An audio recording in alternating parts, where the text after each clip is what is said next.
비에 반영을 했습니다. 예. 그다음에 그 법무장관님 요새 저 대신에 맞느라고 고생하시죠? 열심히 하고 있습니다.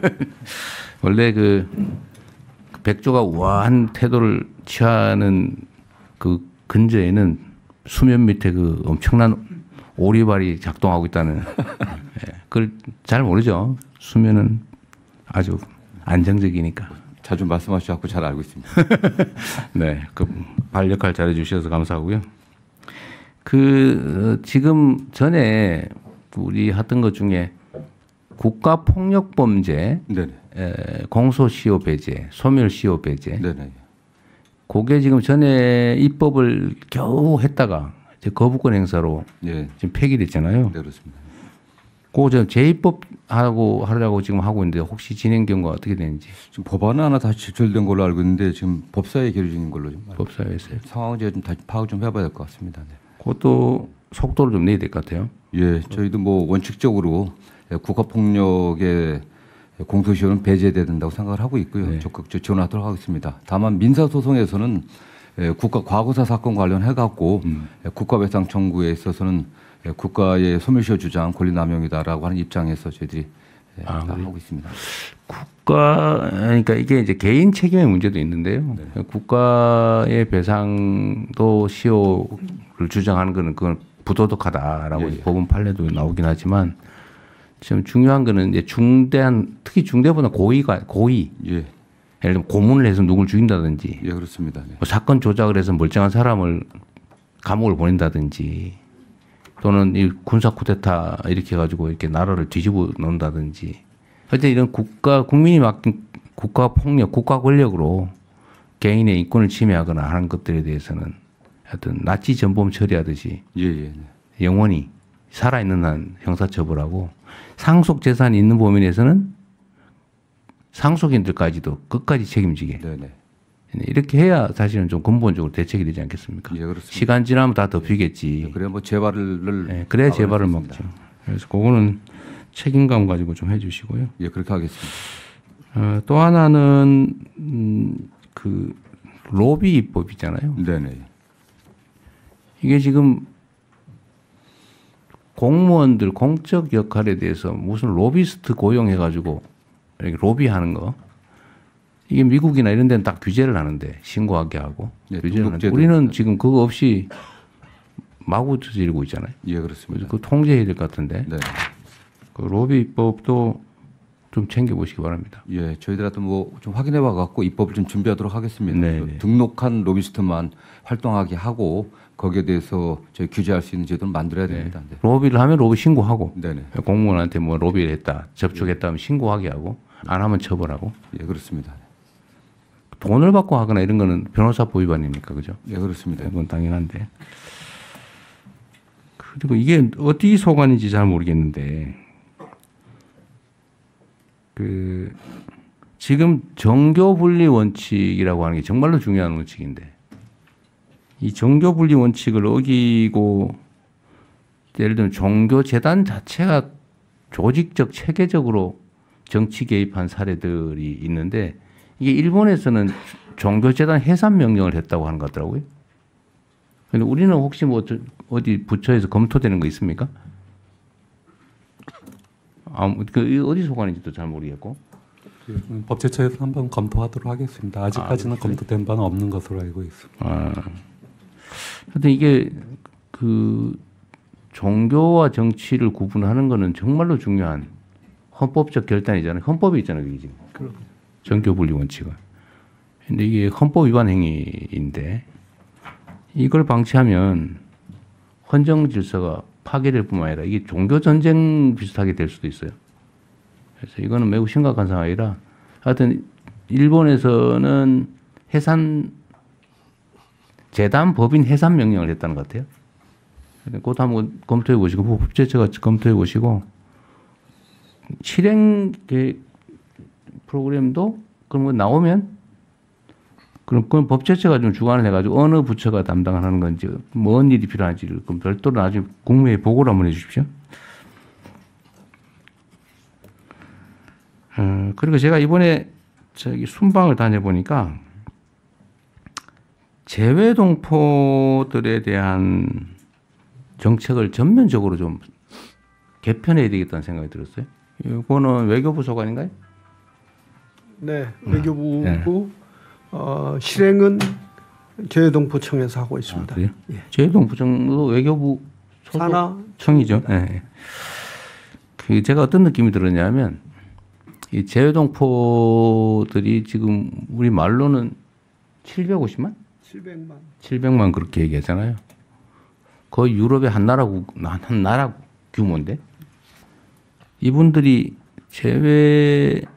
그러니까 해외에 사실 때 어디서 사는지 뭐 하는지 연락처가 있는지 파악되는 경우가 그렇게 많지 않은 것 같아요. 이제 동포의 종류가 다양합니다. 그래서 재외 국민부터 해보죠 그러면. 예를 들면 그렇습니다. 대한민국의 투표권을 가진 대한민국 국민으로 하면 몇 명쯤 됩니까? 이게 200만 200만 정도.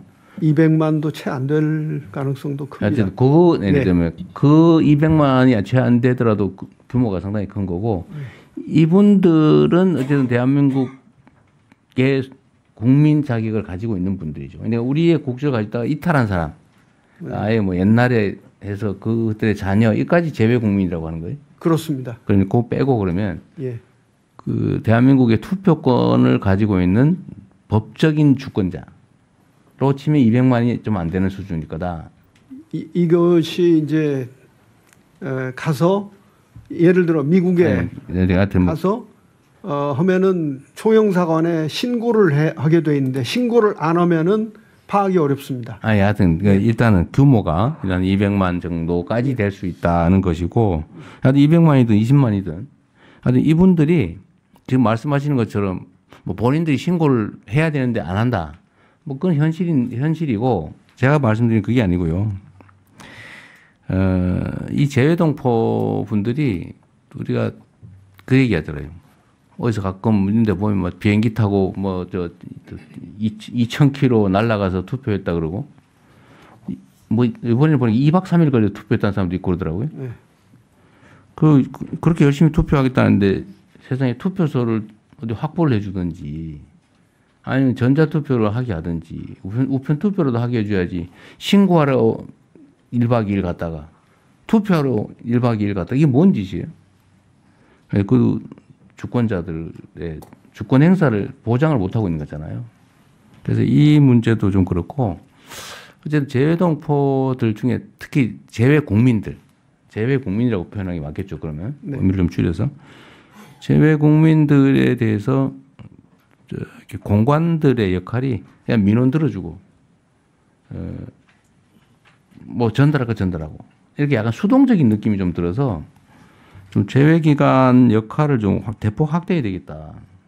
재외국민들에 대한 편의 제공이나 투표권 보장이나 이걸 좀 더 확실하게 강화해야 되겠다는 생각이 들었어요. 근데 인력을 늘리든 뭐 예산을 늘리든 그거는 좀 확대해야 되겠다. 그리고 지금 아까 말씀하신 것처럼 그게 신고해야 되는데 신고를 안 하니까 모릅니다. 라고 말씀하시는데 그건 뭐 맞는 현실인데요. 저는 예를 들면 커뮤니티 구성 활동도 지원하고 한인회 같은 뭐 예를 들면 그들이 어디서 뭘 하는지도 좀 적극적으로 파악도 좀 하고 예를 들면 미국에 간 사람들이 미국에 간 건 알 거 아니에요. 그것도 몰라요? 그러니까 미국에 입국을 했는데 미국에서 또 딴 나라로 갔을 수도 있다. 네, 그렇습니다. 최소한 미국을 간 사람은 알 수 있잖아요. 그것도 제가 보기엔 파악이 안 돼 있을 것 같아. 어렵습니다. 현실적으로. 네. 그러니까 아니, 어려운 건 맞는데 네. 그 어려움을 이겨내야 되겠다는 게 제 생각이에요. 네. 아니 그래도 최소한 파악을 해서 예를 들면 지금 파악률이 10%도 안 될 것 같아요. 공간이 어떻습니까?